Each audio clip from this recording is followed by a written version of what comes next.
muchísimas gracias, Florencia, por la prolijidad de la presentación y por cumplir el tiempo pautado en 25 minutos, en 24:30, impresionante.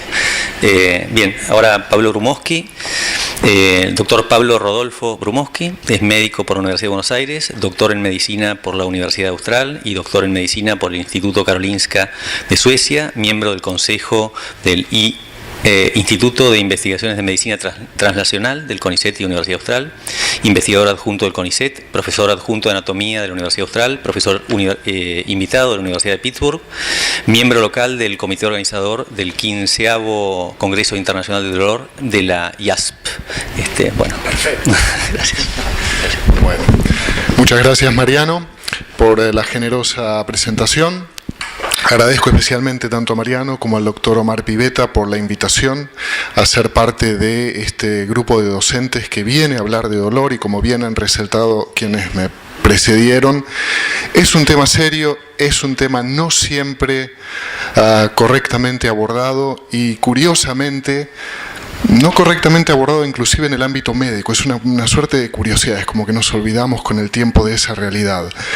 El dolor a veces se acompaña de determinados momentos en la vida del paciente y se asume que esos momentos tienen que pasar y que el dolor pasará. Pero muchas veces ese dolor no pasa, y ahí radica el problema del cual estamos tratando esta mañana. Mi rol es entonces enfocarme en algunos aspectos ya descritos por Florencia, que les hizo una presentación muy sintética y muy buena, como siempre ella lo hace, de cuáles son los pasos que se siguen desde el punto de vista neurobiológico, desde la ocurrencia de ese estímulo eventualmente nocivo y su transmisión por las distintas redes neuronales hasta, en definitiva, la corteza cerebral, o yo diría el cerebro, que es donde en última instancia se va a convertir esa sensación en consciente. Y es cierto que el dolor está en el cerebro, pero no es que uno recrea o crea el dolor, son solamente condiciones muy especiales en las cuales ello ocurre. Todo el sistema está involucrado. Y la propuesta que yo hago es tomar en consideración una descripción ya un poco antigua de varias décadas de evolución que describe al dolor como una experiencia multidimensional. Y ya les voy a contar de qué se trata eso. Esta charla entonces inicia presentando a este dolor como esta experiencia multidimensional.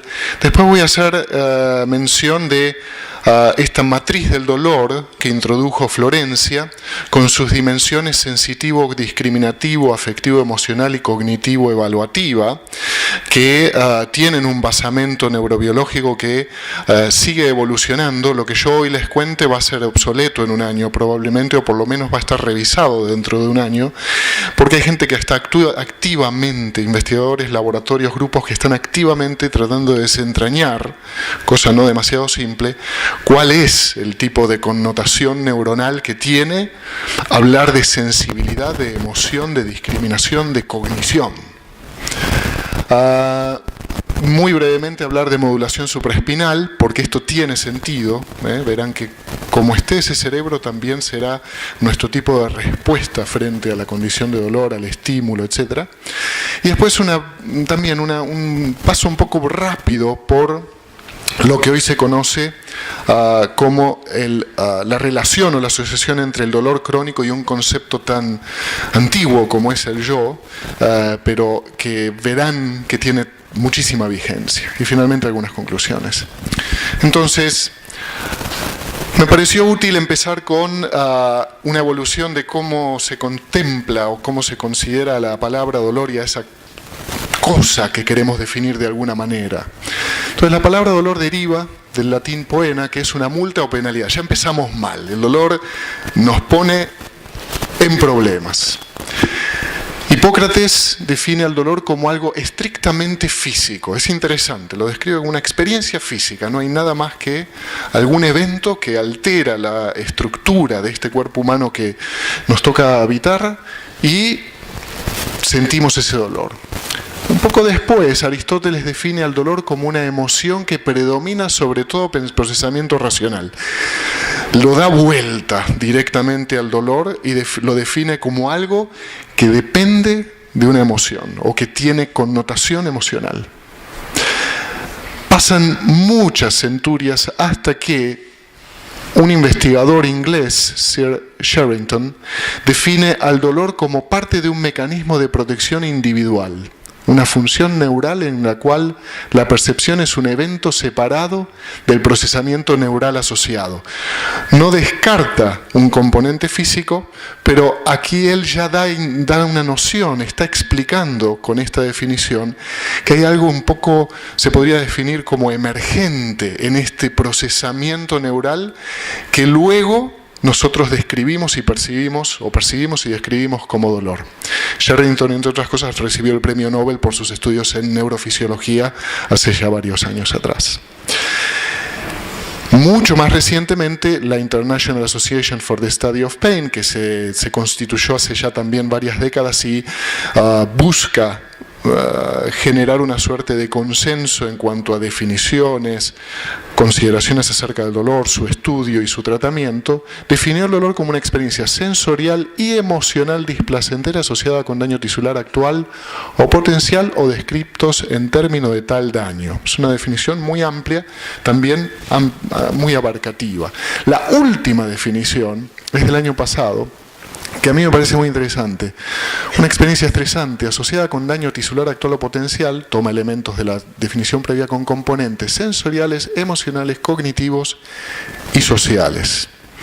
Hasta ahora creo que es la definición más completa que hay. Por supuesto tiene que resistir el paso del tiempo y ver si es realmente la definición más adecuada. Pero es interesante porque involucra una serie de componentes que hacen al dolor. La experiencia, que antes no estaba contemplada estrictamente, es algo importante en el dolor. Nosotros no percibimos de la misma manera el dolor por primera vez que luego de varias veces.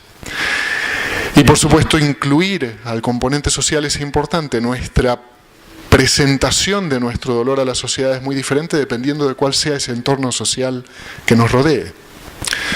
Entonces, la matriz del dolor, porque para contrarrestar una definición tan amplia hay que presentar una imagen que hable de muchos elementos involucrados en ese tipo de procesamiento, se conjuga en lo que se define hace muy poco tiempo, estamos hablando de no más de 10 años, de lo que se define como la matriz del dolor, donde son varias las estructuras cerebrales que parecen tener un rol y que de muchas maneras ya han sido demostrados o por lo menos introducidos como importantes en este procesamiento. Pero disequemos esto un poco. Ya mencionamos esta multidimensionalidad del dolor como algo o una experiencia sensitivo-discriminativa. Nos permite, esta dimensión nos permite calificar al dolor en cuanto a su localización, su intensidad y las características del mismo. Su componente afectivo-emocional, cuánto molesta y qué haré al respecto de este dolor. Y finalmente, una dimensión cognitivo-evaluativa. ¿Qué significa sentir este dolor? Indudablemente, no es lo mismo el dolor para alguien que practica CrossFit, que requiere el dolor para saber si está haciendo bien su trabajo físico, que el de una persona que está en su casa tranquila y de pronto siente ese dolor en el pecho. Dos significados totalmente diferentes y dos reacciones, naturalmente, que van a ser diferentes. Empecemos por la dimensión sensitiva-discriminativa. Ustedes quizás hayan oído hablar de Wilder Penfield. A Wilder Penfield se le debe, en definitiva, la descripción de esto que son los homúnculos sensitivo y motor. Es el individuo en Canadá que se dedicó por muchos años, por décadas inclusive, a estimular distintas regiones de la corteza cerebral de sus pacientes tratados por epilepsia y que por el tipo de intervención que tenían en los momentos en los cuales eran evaluados estaban conscientes, para preguntarles qué sentían o para observar si alguna parte de su cuerpo se movía según el área estimulada. Y llegó a la conclusión de que existían distintas áreas corticales que, estimuladas, generaban estímulos sensitivos o actividad motora en determinadas regiones del cuerpo. Y después de mucho trabajo, muchos pacientes, no encontró una sola región que evocara dolor luego de la estimulación eléctrica. Tal fue el impacto de esta observación que inclusive llegó a decirse que el dolor no tenía representación cortical. una cosa rarísima en cierto modo, porque por otro lado la premisa en aquella época era que si no está en la corteza no es consciente, pero el dolor es una sensibilidad que claramente podemos mencionar, describir de manera consciente. Entonces, ¿ahora qué hacemos? Resulta que un grupo muy especial de pacientes con lesiones en regiones concretas de la corteza cerebral, en este caso las cortezas S1, S2, y me centro en la corteza somatosensorial secundaria y la ínsula posterior, este grupo de pacientes reportaba algo interesante. Decía, el sentimiento de dolor sin sensación de dolor. Algo me pasa y no me gusta, pero no puedo decir qué es. Indudablemente ese paciente estaba registrando algo. Su sistema de transmisión de impulsos nociceptivos, según lo describió Florencia, era adecuado, estaba haciendo lo que correspondía, pero el paciente no podía describir eso como dolor, sí como algo que lo afectaba emocionalmente, una sensación displacentera. Y esto llevó entonces a interiorizarse un poco más en el tema, y un grupo de investigadores buscó replicar lo que había hecho Penfield. Se tomaron 15 años para trabajar en esto y estudiar de nuevo una cohorte muy grande de pacientes y un número muy grande de neuronas en distintas áreas corticales. Y observaron que precisamente en esa corteza S2 y la corteza posterior de la ínsula era donde se encontraba el mayor número de neuronas que estimuladas evocaba dolor. Este era el 1,4%, o sea, ese 1,4% de todas las áreas estimuladas se concentraba en esa región. Esto no quiere decir que la corteza somatosensorial primaria no procesa información dolorosa. Hay que reconocer que estos son experimentos muy complejos en donde tampoco se puede hacer un análisis completo y exhaustivo de la función de todas las neuronas habidas y por haber en una región cortical. Entonces, algunas neuronas se fueron escapando en estos distintos tests. Pero sí puso en evidencia esta zona cortical muy relacionada con el procesamiento de información nociceptiva para dotarle un carácter de discriminativo, si se quiere, para dotarle de esa dimensión discriminativa que nosotros tenemos para hablar de dolor. Una observación importante, el tracto espinotalámico proyecta casi exclusivamente su componente de fibras hacia la corteza S2, la ínsula y la corteza del cíngulo.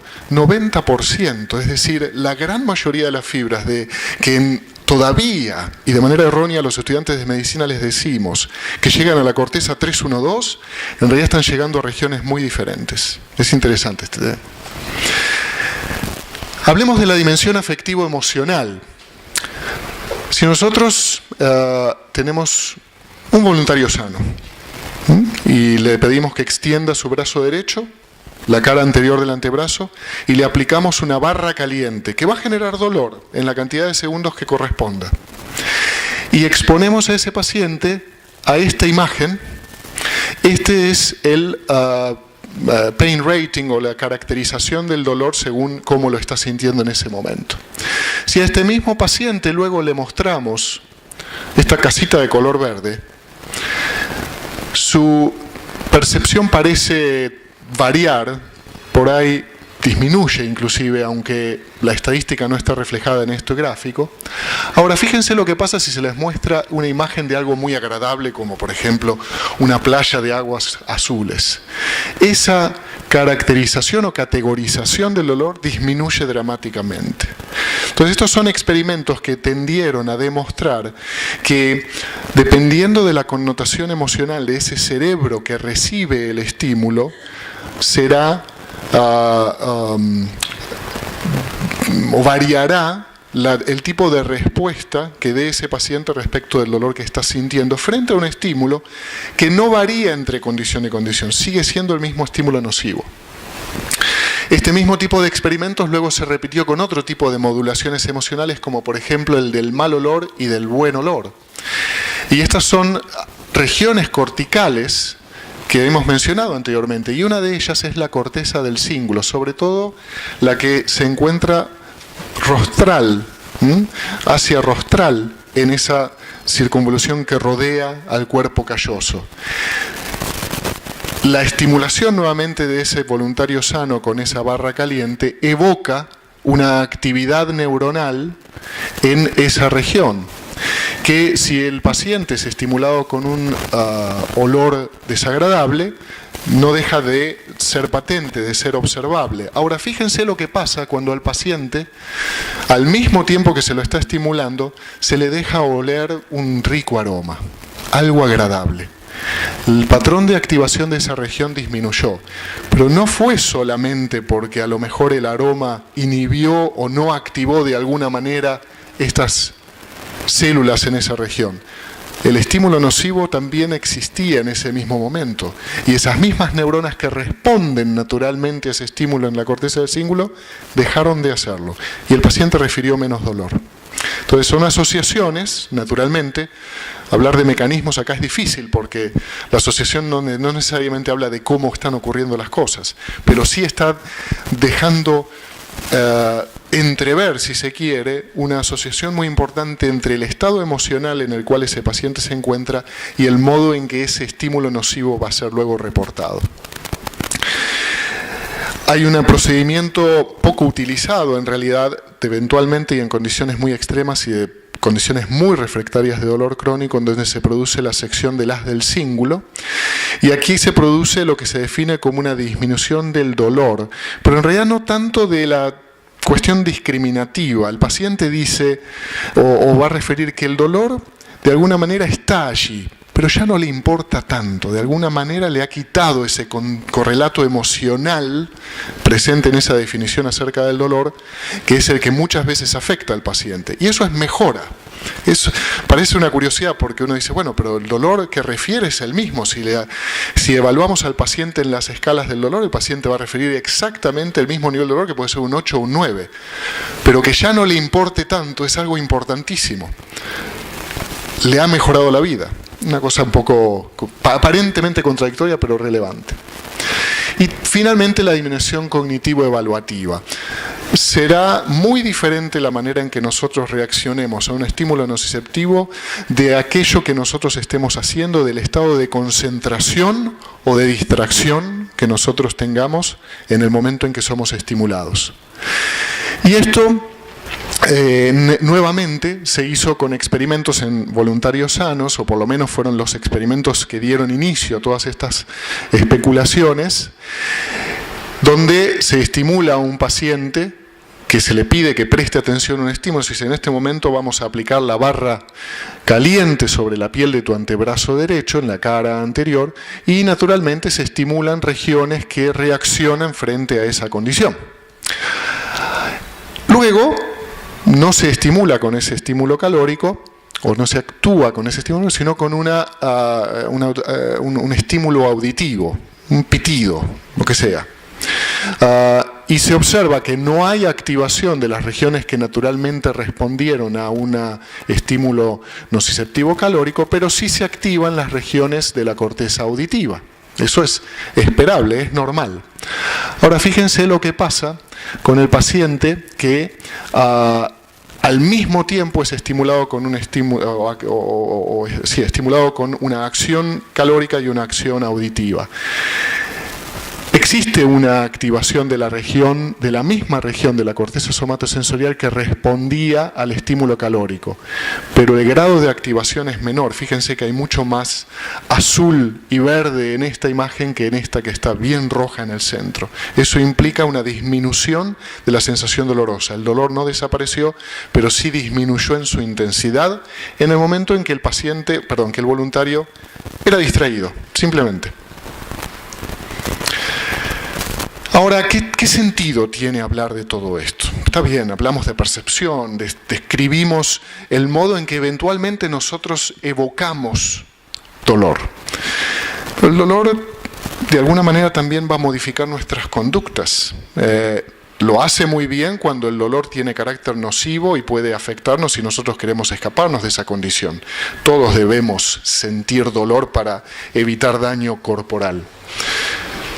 Pero cuando el dolor es crónico, por supuesto, las cosas cambian muchísimo.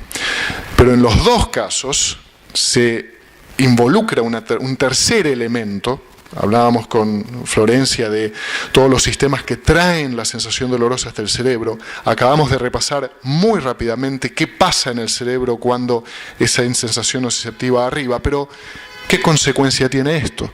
Pues hay una modulación supraespinal que muchos de ustedes, yo creo que ya hablar de esto y describirlo demasiado no tiene sentido, pero sí saben que hay vías, tanto vías ascendentes del dolor como vías descendentes, son estímulos que ahora provienen de las regiones que fueron estimuladas e involucradas durante el procesamiento consciente del dolor y que van a afectar regiones muy discretas en el tronco del encéfalo que a su vez producirán proyecciones descendentes que alcanzan a la médula espinal y modulan el grado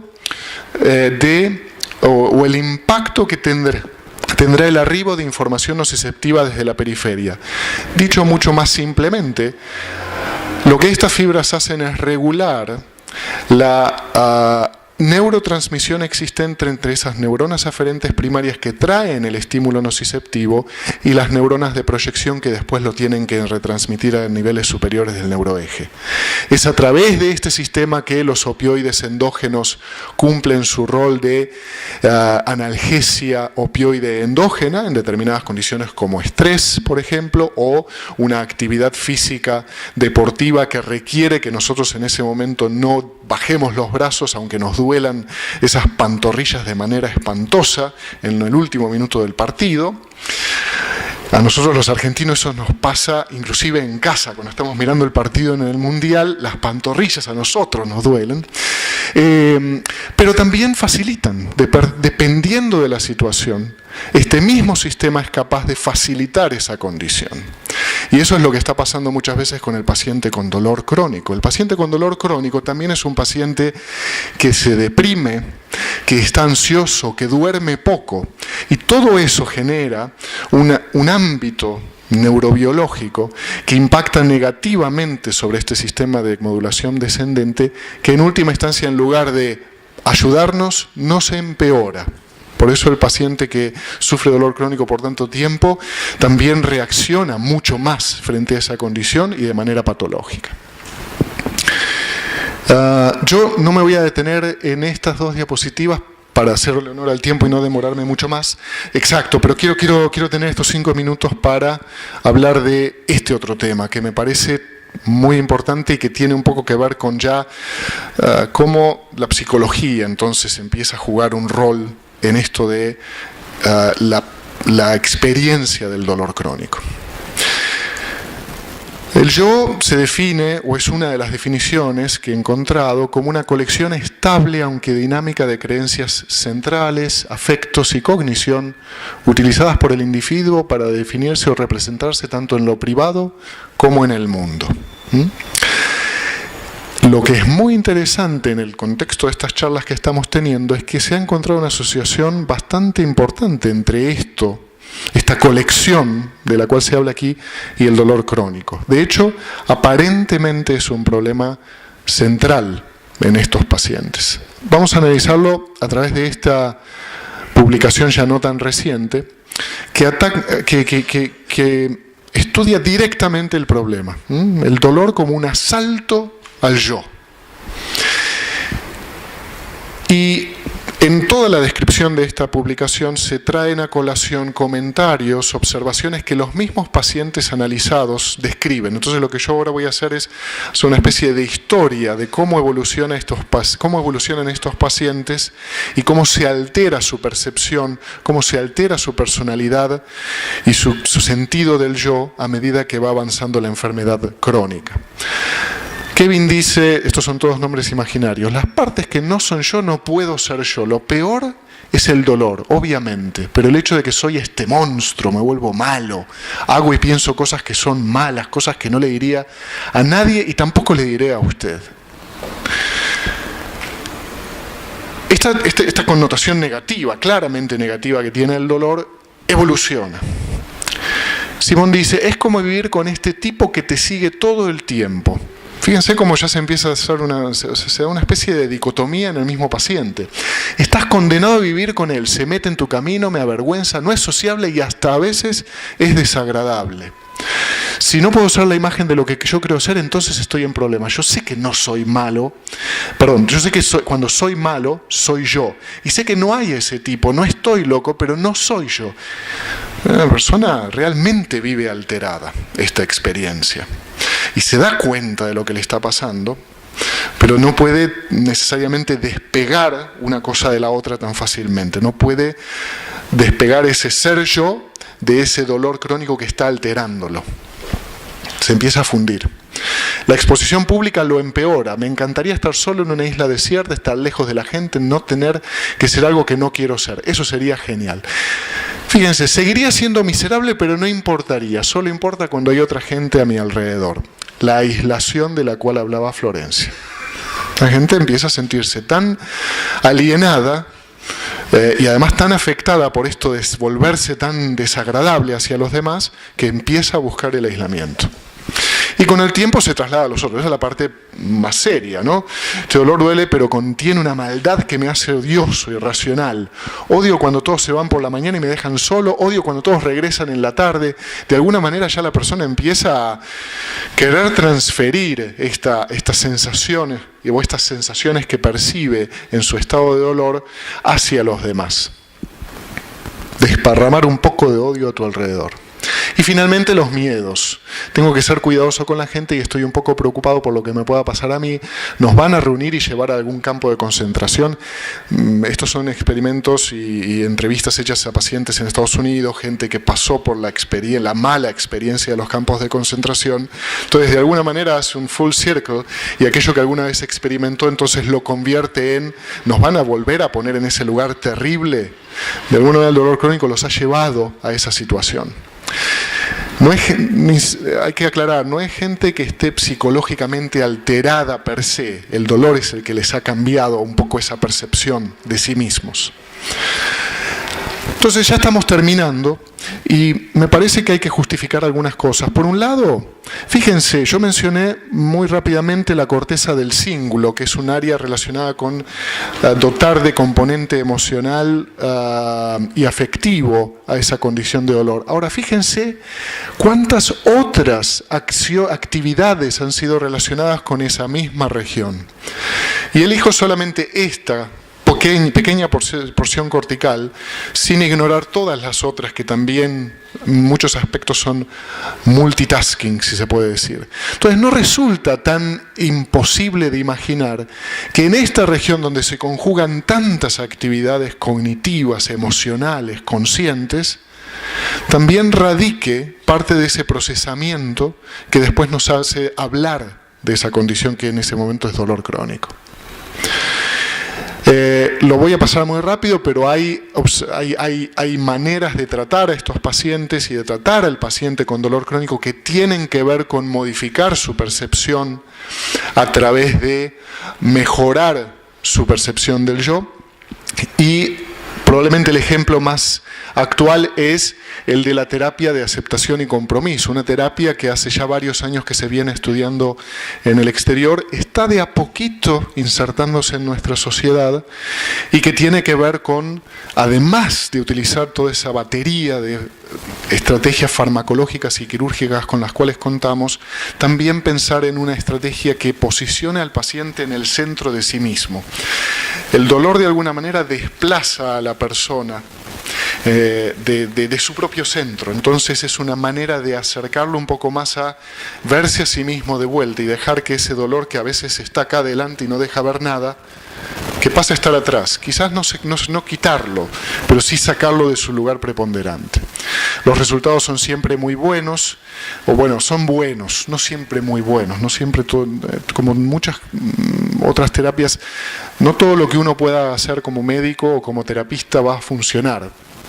Pero hay indicios de que es útil y en varios pacientes esto va a ser un cambio de vida, si se quiere. Hay beneficios a mediano plazo positivos, hay mejoras en el yo como contexto cuando se estudia específicamente el yo en estos pacientes. Se asocian a cambios en la interferencia relacionada al dolor, el ajuste social y laboral y la depresión. El paciente va mejorando en varios aspectos. En conclusión, mejoras en esta percepción del yo como contexto se asocian positivamente con la salud y el bienestar. Y hay muchos otros ejemplos que podríamos dar, meditación, otros tipos de terapias que se ha probado o han mostrado ser efectivos. Esto lo voy a pasar, les pido disculpas por la desprolijidad, pero no quiero demorarlo mucho más. Entonces, en conclusión, lo que les he presentado es, quizás con alguna vuelta de tuerca según lo presentó Florencia, un sistema realmente complejo en donde son muchas las entidades corticales y subcorticales a nivel del cerebro que participan en esta matriz del dolor. Son muchas las regiones activadas en condiciones de dolor agudo y también de dolor crónico. Hay un juego intenso y constante de suerte de biofeedback entre emoción, cognición y la sensación del dolor, y naturalmente no va a ser lo mismo recibir a ese estímulo nocivo alegres que deprimidos, por ejemplo. Y en cuanto al dolor y el yo, claramente el dolor crónico afecta la percepción del ser. Esto se ve regularmente. El paciente dejado a su destino va a evolucionar de esta manera en la gran mayoría de los casos y atenta contra el sentido de persona. La evidencia con la que se cuenta al momento es que la modulación del evento neurobiológico llamado dolor impacta positivamente sobre esa sensación de dejar de ser dueño de sí mismo y dejar de ser yo, lo cual también entra a la colación que hay un correlato neurobiológico subyacente, que es en definitiva con lo que concluyo esta charla. Les agradezco mucho la atención.